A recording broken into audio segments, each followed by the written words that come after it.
எல்லோருக்கும் அஸ்ஸலாமு அலைக்கும் வரஹ்மத்துல்லாஹி வபரகாத்துஹு. நபி ஸல்லல்லாஹு அலைஹி வஸல்லம் அவர்கள் கூறுகிறார்கள், இரவில் ஒரு குறிப்பிட்ட நேரம் உண்டு.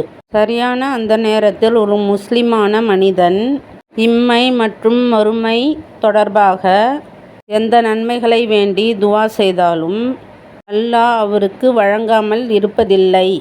இவ்வாறு ஒவ்வொரு இரவிலும் நடக்கிறது என்று கூறியுள்ளார். நாம் நன்றாக இரவில் தூங்கிக் கொண்டிருக்கும் போது முழிப்பு வந்துவிட்டால் நம்மால் முடிந்தால் எழுந்து உட்கார்ந்து கொண்டு, இல்லை என்றால் அப்படியே படுத்து கொண்டும் லா இலாஹா இல்லல்லாஹு வஹதஹு லா ஷரீக லஹு லஹுல் முல்கு வலஹுல் ஹம்து வஹுவ அலா குல்லி ஷைஇன் கதீர் அல்ஹம்துலில்லாஹி வ சுப்ஹானல்லாஹி வலா இலாஹா இல்லல்லாஹு வல்லாஹு அக்பர் வலா ஹவ்ல வலா குவத்தா இல்லா பில்லா. இந்த துவாவை ஓதிவிட்டு ஸலவாத் ஓதி அல்லாஹ்விடம் துவா கேட்க வேண்டும். நாம் இந்த முறையில் செய்தால் நம் துவா அல்லாஹ் உடனே ஏற்றுக்கொள்வான். நம்மால் முடிந்தால் நாம் சென்று ஒழு செய்து கொண்டு தஹ்ஜுத் தொழுகை 2 ரக்காத் நாம் தொழுதால் அதிக நன்மை அடையலாம்.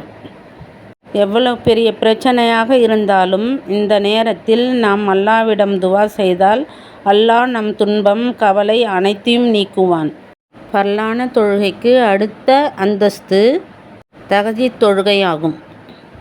இந்த தொழுகை தொழுவதால் கபரில் ஒளி உண்டாகும், முகத்தில் ஒளி உண்டாகும்.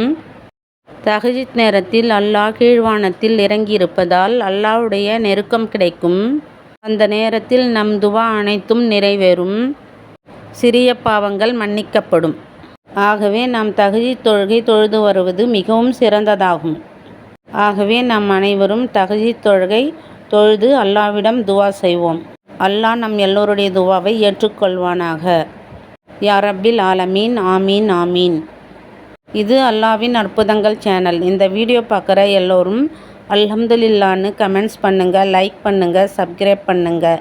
அல்லாஹ் மிக பெரியவன். அல்ஹம்துலில்லா. எல்லா புகழும் அல்லாஹ்வுக்கே.